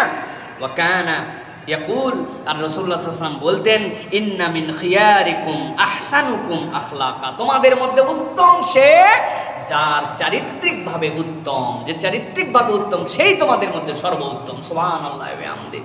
এই জন্য প্রিয় ভাইরা, চারিত্রিক উৎকর্ষতা এটা ভেতর এবং বাহির দুটা একত্রিত হতে হয়। বাহিরে মানুষটা এত ফ্রেন্ডলি, মানুষজন বলে হাসি মুখ ছাড়া কথাই বলে না, বাপ রে বাপ কি আচার ব্যবহার, কি মাইল্ড, কি বন্ধু বৎসল, কিন্তু উনি উনার বাড়িতে যাওয়ার পরে দাজ্জালুল ইসলাম আছে না এরকম, হ্যাঁ, ইন্টারন্যাশনাল দাজ্জাল।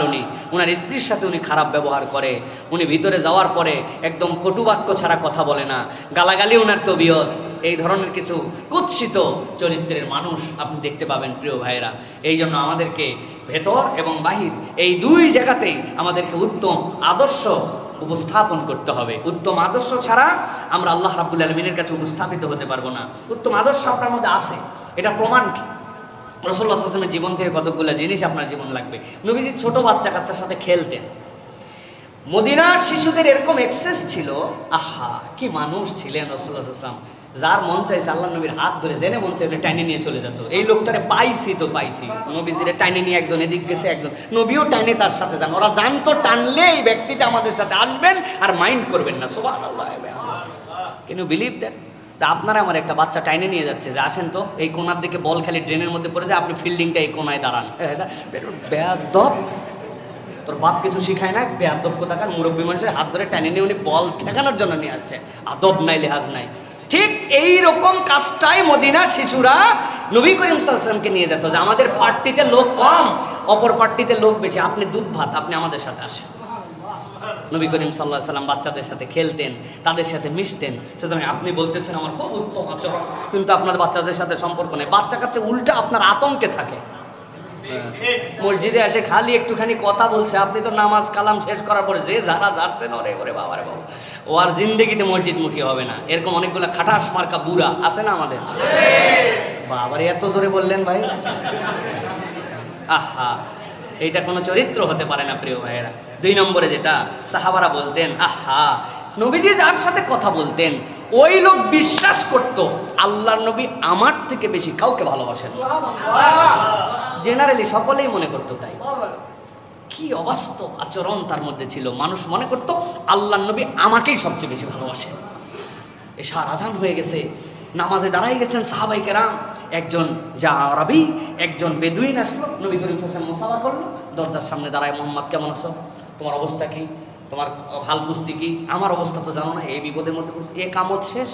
এই লোক গল্প জুড়াই দিছে সামনে। আল্লামা রাগিব ইসফাহানি এই হাদিসটা নিয়ে আসছেন আখলাকুন নবীর ভিতরে। তিনি বলছেন যে নবী করিম সাল্লাল্লাহু আলাইহি ওয়াসাল্লামের আচরণ ছিল কোনো ব্যক্তির দিক থেকে তিনি কখনো আগে মুখ ফিরায় নিতেন না, ওই ব্যক্তি যতক্ষণ না তার দিক থেকে মুখ ফিরায় নিত। সুবহানাল্লাহ। নামাজ দাঁড়ায় গেছে, আল্লাহ নবী তারপরে মুখ ফিরান নাই, তার কথা শেষ করে তারপরে নামাজে এসে দাঁড়াইছেন। এই চরিত্র এত সহজ নয়। আল্লাহ রাসূল সাল্লাল্লাহু আলাইহি ওয়াসাল্লাম এইগুলো ছিল উত্তম আচরণ, যে রাসূলুল্লাহ সাল্লাল্লাহু আলাইহি ওয়াসাল্লাম হাসি মুখে কথা বলতেন, ভাইয়ের সাথে হাসি মুখে মিশতেন, কখনো কাউকে কটু কথা বলতেন না। সুতরাং আমি বলতেছি আমি উত্তম আখলাকওয়ালা, গালি গালাজে তার মুখ শেষ। High high high. আর কতগুলা গালি আছে দূরবর্তী গালি, আপনারা দেন কিনা জানি না। কোথায় খেলা হচ্ছে সাউথ আফ্রিকায়, আর উনি টিভির সামনে বসে বলছে হারামজাদা এরে পাস দিলি না কেন, খেলাই শিখেনি এখনো। উনি বিশ্বকাপের কোচ, উনি মুখ নাপাক করে ফেলতেছে টিভির সামনে বসে, আসে না নাই কতগুলো। আরে ব্যাককলের ব্যাককল কোথাকার, আপনি চিন্তা করছেন আমার কোথাকার মুখ কোথায় আমি নাপাক করে ফেলতেছি, দূরবর্তী গালি দিচ্ছে, দুনিয়া চালায় ফেলতেছে উনি একবারে। কিভাবে আমরা তাহলে উত্তম আচরণকারী মুখে, এই যে মুখের হেফাজত, এইগুলা আল্লাহ রাসূল সাল্লাল্লাহু আলাইহি ওয়াসাল্লাম কখনো কটু কথা বলতেন না। এগুলো আমাদেরকে অনেক বেশি সতর্কতার সাথে থাকতে হবে। উত্তম আচরণ, এবং যখন মানুষ উত্তম আচরণ করবে তখন যোগাযোগ দক্ষতা তার মধ্যে তৈরি হয়ে যাবে। মানুষের সাথে মিলামেশা, মানুষের সাথে কথা বলা, মানুষের সাথে তার আন্তরিকতা ওই লোকের প্রভাব বিস্তার করবে। তখন ওই লোক যে কথা বলে মানুষ তখন ওই কথা নিয়ে ফেলবে। আল্লাহ যেন আমাদেরকে তৌফিক দান করেন। 8 নম্বরে যেটা বলবো সেটা হচ্ছে টিম ওয়ার্ক। আমরা যদি মানুষ হতে চাই তাহলে দলগতভাবে অনেক কাজ করার মতো আমাদের মধ্যে মেন্টালিটি থাকতে হবে। সহিহ বুখারীর হাদিসের মধ্যে আসছে ইন্নাল মুমিনা লিল মুমিনি কাল বুনিয়ান ইয়াশুদ্দু বা'দুহু বা'দা ওয়া শাব্বাকা আসাবিআ। রাসূলুল্লাহ সাল্লাল্লাহু আলাইহি ওয়াসাল্লাম বললেন, শোনো, মুমিনরা হচ্ছে একদম সীসা ঢালা প্রাচীরের মতো নবীজি এরপরে হাতের আঙুলের মধ্যে আঙুল ঢুকাই দিলেন। রাসূলুল্লাহ সাল্লাল্লাহু আলাইহি ওয়াসাল্লাম এরকম করে ঢুকাই বলেন, এই দেখো যেরকম করে তোমাদের জন্য একটা আরেকটার সাথে লেগে আছে, ঈমানদার এরকম করে লেগে থাকবে। তার মানে মুমিনরা সহযোগী হবে, মুমিনরা একজন আরেকজনের কল্যাণকামী হবে। তাআওয়ানু আলাল বিররি ওয়াত তাকওয়া, ঈমানদার সহযোগী হবে, সামষ্টিক কাজ করার জন্য চেষ্টা করবে, তার মধ্যে দলগত কাজ করার মতো মন মানসিকতা থাকবে, লিডারশিপ গ্রহণ করার মতো তার মধ্যে ব্যক্তিত্ব থাকবে, শ্রবণ করার মতো তার মধ্যে মানসিকতা থাকবে। এটা অত্যন্ত বড় আমাদের জন্য গুণাগুণ। প্রিয় ভাইরা, এই দুনিয়ার সবাই বক্তা, কিন্তু রাসূলুল্লাহ সাল্লাল্লাহু আলাইহি ওয়াসাল্লামের থেকে উত্তম শ্রোতা আসমানের নিচে জমিনের উপরে কেউ ছিলেন না। আমরা বক্তা হওয়ার জন্য অনেক প্র্যাকটিস করি, কিন্তু শ্রোতা হওয়া একটা যে গুণাগুণ, এটা নবী করিম সাল্লাল্লাহু আলাইহি ওয়াসাল্লাম দেখাই দিয়ে গিয়েছিলেন। প্রিয় ভাইরা, আনুগত্য কেমন করে করতে হয় এটাও নবী করিম সাল্লাল্লাহু আলাইহি ওয়াসাল্লাম দেখাই দিয়ে গেছেন। যিনি আসমান থেকে ওহী আসে, ওমা ইয়ানতিকু আনিল হাওয়া ইন হুয়া ইল্লা ওয়াহয়ু ইউহা, ওই ব্যক্তি সাহাবায়ে কেরামের সাথে পরামর্শ করেছেন, তিনি বলেছেন আমি আমার পারস্য অঞ্চলে দেখেছি বড় যুদ্ধের ক্ষেত্রে এরকম পরীক্ষা খনন করা হয়, তাদেরকে প্রোটেক্ট করার জন্য আক্রমণই করতে হয় না, ঢুকতে দেওয়া হয় না। রাসূলুল্লাহ সাল্লাল্লাহু আলাইহি ওয়াসাল্লাম আল্লাহর নবী খন্দকের যুদ্ধে একজন সাহাবীর পরামর্শ মেনে নিয়েছেন। তিনি বলেন নাই, ওরে ভাই তোমাদের এলাকা মাটির এলাকা ছিল, কাটা সহজ, আমাদেরগুলা পাথর, কোন জায়গার বুদ্ধি তুমি কারে দিতে আসছো, এরকম কথা বলছেন নবীজি। তাহলে আনুগত্যের ক্ষেত্রে আল্লাহ নবী সাল্লাল্লাহু আলাইহি ওয়াসাল্লাম দেখাই দিয়ে গিয়েছেন যে দলগতভাবে করলে সব কাজ করা সম্ভব। আমাদের কোনো দলীয় প্রজেক্ট নাই, আমাদের কোনো দলগত কাজ করার কোনো মানসিকতা আমাদের মধ্যে নাই। প্রিয় ভাইরা, এইগুলো আমাদের জন্য খুব বেশি মুসলিম উম্মার মধ্যে যে ইম্প্যাক্টফুল কাজ, এই ইম্প্যাক্টফুল কাজগুলা আমাদের মধ্যে থেকে চলে যাচ্ছে। এই জন্য মানুষ হতে হলে টিম ওয়ার্ক আমাদের জন্য দরকার। প্রিয় ভাইরা, মসজিদে নববীর জন্য আল্লাহ নবী নিজের কাঁধে করে কাঠ বহন করেছেন, পাথর বহন করেছেন। সাহাবায়ে কেরামকে কেবল ডিউটি দিয়ে শেষ করে দেন নাই, রাসূলুল্লাহ সাল্লাল্লাহু আলাইহি ওয়াসাল্লাম যুদ্ধের কৌশল গ্রহণ করার সময় সাহাবায়ে কেরামের পরামর্শ গ্রহণ করতেন। উহুদের ঘটনা আপনারা কম বেশি জানেন, ইয়াং সাহাবীদের জন্য কিন্তু বাইরে যেতে হয়েছিল। আল্লাহ নবীও চান নাই বাইরে যেয়ে যুদ্ধ করবেন, কিন্তু সাহাবায়ে কেরাম বলছে বদরে এদেরকে হাড্ডি হালাল করে দিছি আমরা, আর আমরা উহুদে যদি মনে করি যে ভিতরে থেকে যুদ্ধ করবে, এরা মনে করবে যে ভয় পেয়ে গেছে, ইয়া নবী আল্লাহ বাইরে যায় মারতে হবে। পরামর্শের ভিত্তিতে কিন্তু আল্লাহ নবী বাইরে গেছেন। আসলে কিন্তু সিদ্ধান্ত ছিল ভিতরে থাকা। মুসলমানরা প্রাথমিকভাবে বিপর্যস্ত হয়েছে, কিন্তু মশওয়ারা করে গেছেন, আল্লাহ নবী সেটা মেনে নিছেন। এই যে আমাদের মেন্টালিটি, এটা বিরাট বড় শিক্ষা আমাদেরকে দেয়। মুসলমানদের পিছিয়ে পড়ার অন্যতম কারণ টিম ওয়ার্ক নাই। এই টিম ওয়ার্ক আমাদের জন্য দরকার। প্রিয় ভাইরা, 9 নম্বর যেটা বলবো সেটা হচ্ছে আমাদের জন্য আমানতদারিতা, ইন্টিগ্রিটি আমাদের জন্য, যে আমানতদারিতা, ট্রাস্ট, এইটা আমাদের জন্য খুব বেশি দরকার। আল্লাহ রাব্বুল আলামিন কোরআনুল কারীমের মধ্যে বলছেন, ইন্নাল্লাহা ইয়া'মুরুকুম আন তু'আদ্দুল আমানাতি ইলা আহলিহা ওয়া ইযা হাকামতুম বাইনান নাসি আন তাহকুমু বিল আদল ইন্নাল্লাহা নি'ম্মা ইয়া'iযুকুম বিহি ইন্নাল্লাহা কানা সামিআন বাসীরা। আল্লাহ রাব্বুল আলামিন বলছেন, আমি তোমাদের জন্য নির্দেশ দিচ্ছি, তোমরা যেন প্রাপ্য আমানত যেইগুলা প্রাপকের কাছে তোমরা পৌঁছায় দিবা। আমার হাবিব সাল্লাল্লাহু আলাইহি সাল্লাম দুনিয়ার সবচেয়ে বড় আমানতদারিতার নজির স্থাপন করেছেন। আল্লাহ নবী আমানতদার, এইটা সস্তা কোনো ডায়লগ কেবল ছিল না। মক্কার লোক যখন সিদ্ধান্ত নিয়েছে মুহাম্মাদুর রাসূলুল্লাহকে শেষ করে দিবে, 11টা গোত্র থেকে 11 জন লোক তলোয়ার নিয়ে হাজির। ওই যে হিজরতের রাত্রে আল্লাহ নবী সাল্লাল্লাহু আলাইহি সাল্লামের সামনে আল্লাহ নবীকে আল্লাহ রাব্বুল আলামিন নির্দেশ দিয়ে দিলেন, ওয়াজআলনা মিন বাইনি আইদিহিম সাদ্দাও ওয়া মিন খালফিহিম সাদ্দা ফাগশাইনাহুম ফাহুম লা ইউবসিরুন। আপনি ছিটায় দেন, সামনে পিছনে কিচ্ছু দেখতে পাবে না, তারা আপনাকে সেভ করার দায়িত্ব আমার। আল্লাহ রাব্বুল আলামিনের নবী ডাক দিলেন সাইয়েদনা আলী রাদিয়াল্লাহু তাআলা আনহুকে। সকলেই জানি আমরা, আলীকে বললেন তুমি আমার বিছানায় থেকে যাও, কি জন্য? যে মরলে তুই আলী মর, এই জন্য না? আল্লাহ নবী সাল্লাল্লাহু আলাইহি সাল্লামের সাহাবীও জানতেন আল্লাহ নবী কখনো অন্যের জীবনকে ঝুঁকির মধ্যে ফেলে দিবেন না। আমার জন্য আল্লাহ বাঁচার রাস্তা অবশ্যই রেখেছেন। আমি এখানে শুয়ে গেলাম কেন? ইতিহাসবিদরা ব্যাখ্যা করতেছেন, মক্কার লোক যখন আল্লাহ নবীকে হত্যা করার সিদ্ধান্ত পর্যন্ত নিয়েছে, 11টা গোত্র যখন এক হয়েছে, বনি হাশেমের সাথে যদি ঝামেলা বাঁধে তাহলে কেউ যেন একাই না ফেসে যায়, সকলের নামে যেন ব্লেম আসে।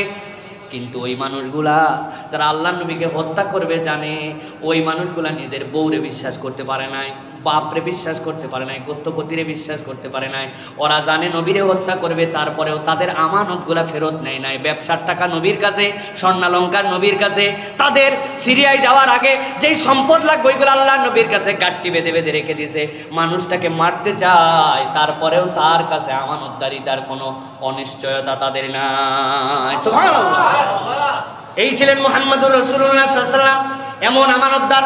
আল্লাহ এই জন্য বলছেন, ইন্নাল্লাহা ইয়ামুরুকুম আন তুআদ্দুল আমানাতি ইলা আহলিহা ওয়া ইযা হাকামতুম বাইনান নাসি আন তাহকুমু বিল আদল ইন্নাল্লাহা নি'মা ইয়া'যুকুম বিহি ইন্নাল্লাহা কানা সামিআন বাসীরা।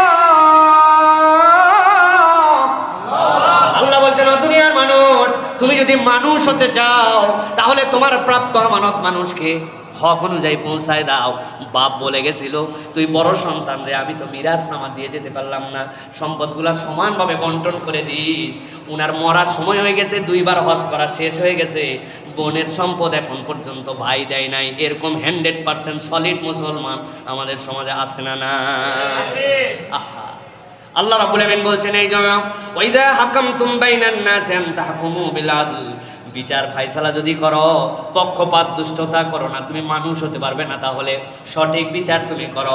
আল্লাহ রাব্বুল আমিন বলছেন, ইন্নাল্লাহা নি'মা ইয়াযুকুম, আল্লাহ রাব্বুল আমিন তোমাদেরকে সদুপদেশ দিচ্ছেন। এর মধ্যে আল্লাহর পক্ষ থেকে এমন বার্তা আছে যেটা তুমি বুঝতেই পারবা না। ইন্নাল্লাহা কানা সামিআন বাসীরা, আল্লাহ কিন্তু সব দেখেন, সব শোনেন। অতএব মানুষ হিসাবে আমাদেরকে থাকতে হলে আমানতদার হতে হবে। আমাদেরকে আমানতদার, আজকে আমানতহীন হওয়ার কারণে দুনিয়া আজকে কঠিন পরিস্থিতির দিকে চলে গেছে। ব্যাংকের থেকে টাকা নেয়, এই জেনেই নেই যে এটা আমি ফেরত দিব না, অথচ তার টাকা না। ঠিক কিনা ভাই? জেনেই নেই যে এই টাকা আমি ফেরত দিব না। আহা, কিভাবে মুসলমান হতে পারে সে, কল্পনা করা যায়? যার অল্প একটু ঋণ থাকার কারণে নবীজি নামাজ পড়ায় নাই, আর তুমি বেকল মনে করছো যে লাখ লাখ টাকা নিয়ে তুমি জান্নাতে চলে যাবা ডাইরেক্ট। এত সস্তা কেমনে মানুষের মধ্যে থেকে এই আমানতদারিতে উঠে গেল, একদম নিচ থেকে উপর পর্যন্ত কঠিন কঠিন বিপর্যয় ঘটে গেছে। এইটা কারো মধ্যে আমানতদারি নেই। এই যে শুক্র ভাই সামনে বসে আছে, উনি কার কাছ থেকে জানি অনেকগুলা টাকা পায়। উনি শেষ পর্যন্ত তাড়াতাড়ি বলছে, কিয়ামতের দিন কিন্তু এটার হিসাব বরাবর করে যাওয়া লাগবে। বলছে ওগুলো হিসাব বরাবর করা আছে। বলে কেমনে? কয় আপনি যেরকম 5 লাখ পান, আমি ওরকম 20 লাখ পাই, ওখানে কাটাকাটি করে আপনারটা বুঝাই দিব। চিন্তা করছেন আপনি? আল্লাহর সাথে তামসা করে মানুষ। সামনে বসে আছে, আমি বানানো কথা বলার ছেলে না। এই রকম আমাদের মধ্যে আমানতহীনতা চলে গেছে প্রিয় ভাইরা। মানুষের টাকা পয়সা মেরে খাচ্ছে। মক্কার মানুষ আল্লাহ নবীকে এমনি এমনি আলামিন উপাধি দেয় না, এই বিশ্বস্ততার কারণে দিয়েছিল। হ্যাঁ, নবী করিম সাল্লাল্লাহু আলাইহি ওয়াসাল্লাম আমাদের জন্য এই ক্ষেত্রে মডেল। সর্বশেষ যেটা দিয়ে বলবো, মানুষ হিসাবে আমাদের জন্য সবচেয়ে বড় সাহসের জায়গা সেটা হচ্ছে তাওয়াক্কুল। যেই মানুষ আল্লাহর প্রতি ভরসা করে না, সে আসলে প্রকৃত মানুষ হতে পারে। এই জন্য আল্লাহ রাব্বুল আলামিন আপনার আমার জন্য বলেছেন, ওয়ামান ইয়াতাওয়াক্কাল আলাল্লাহ ফাহুয়া হাসবু। কেউ যদি আল্লাহর প্রতি ভরসা করতে শিখে যায়, তিনিই তার জন্য যথেষ্ট হয়ে যান। সুবহানাল্লাহি ওয়া বিহামদি। নবী করিম সাল্লাল্লাহু আলাইহি ওয়াসাল্লাম এই জন্য বলেছেন, অসুস্থতার ক্ষেত্রেও তোমরা তাওয়াক্কুল করো। নবীজি বলছেন, তাদাওয়াউ ইবাদাল্লাহ ফাইন্নাল্লাহা তাআলা লাম ইয়াদা দাইন ইল্লা ওয়াদা লাহু দাওয়া। আল্লাহ এমন কোন রোগী দেন নাই যার জন্য চিকিৎসা দেন নাই। সুতরাং তোমরা ঘাবড়ায় যেও না, তোমরা চেষ্টা করো, আল্লাহর প্রতি ভরসা করো, আল্লাহ রাব্বুল আলামিন তোমাদের মুক্তির রাস্তা বের করে দিবেন। এইটা কেবলমাত্র মুখে মুখে বলার দ্বারা হয় না প্রিয় ভাইয়েরা। আল্লাহ রাব্বুল আলামিনের সাথে সম্পৃক্ত হলে তারপরে এই পরীক্ষায় পাশ করা যায়। আপনি জানেন পরীক্ষা 100 মার্কের হবে, পরীক্ষার টাইম 4 ঘন্টা, পরীক্ষার হলের মধ্যে কোনো রকম নকল করা যাবে না, পরীক্ষার সেন্টার অমুক জায়গায়, এইগুলো সব জানলে তো আপনার পরীক্ষা পাশ হয়ে যাবে, তাই না ভাই? আপনি জানেন 4 ঘন্টা পরীক্ষা, 100 মার্ক, 33 পাইলে পাস, ডানে বামে ঘাড় ফেরানো যাবে না, কলম দিয়ে লিখতে হবে, রোল নম্বর মুখস্থ, পাস হয়ে যাবে না ভাই? না, এটা আপনার জাস্ট প্রক্রিয়া জানছেন, আপনার পড়ালেখাটা করতে হবে, আপনার ওটার জন্য প্রস্তুতি নিতে হবে। আল্লাহর হুকুমে বান্দা যখন চলতে শুরু করে, তখন আল্লাহ রাব্বুল আলামিন তার ভিতরে এই তাওয়াক্কুলের হালত তৈরি করে দেন। এটা কেবল মুখে মুখে বলে হয় না প্রিয় ভাইয়েরা। এই জন্য আমাদেরকে প্রিয় ভাইয়েরা আমাদেরকে আল্লাহ রাব্বুল আলামিনের প্রতি তাওয়াক্কুল করা শিখতে হবে, আল্লাহর প্রতি ভরসা করা শিখতে হবে। আল্লাহ যেন আমাদেরকে এই গুণাগুণগুলোর উপরে দায়েম এবং কায়েম রাখার তৌফিক দান করেন। 1 নম্বর বলেছি জ্ঞান অর্জনের প্রতি আগ্রহ এবং দায়িত্ববোধ, 2 নম্বর দয়া এবং সহমর্মিতা, 3 নম্বর পরিচ্ছন্নতা এবং স্বাস্থ্যবিধি মেনে চলা, 4 নম্বর জীবন রক্ষার মহত্বের কথা বলেছি, 5 নম্বর ধৈর্য এবং আত্মসংযম, 6 নম্বর সময়ের মূল্যায়ন, 7 নম্বর উত্তম আচরণ এবং যোগাযোগ দক্ষতা, 8 নম্বরে দলগত কাজ, 9 নম্বরে আমানতদারিতা, আর 10 নম্বরে বলেছি আল্লাহর প্রতি ভরসা। এইটা যদি মানুষ তার জীবনে কালচারের মধ্যে নিয়ে আসতে পারে তাহলে সে প্রকৃতার্থে আল্লাহর কাছে মানুষ হিসেবে উপস্থাপন করতে পারবে নিজেকে, ইনশাআল্লাহ। যেন আমাদেরকে তৌফিক দান করেন। আল্লাহ রাব্বুল আলামিন যেন আমাদেরকে উত্তম গুণাগুণওয়ালা মানুষ হিসেবে কবুল করেন।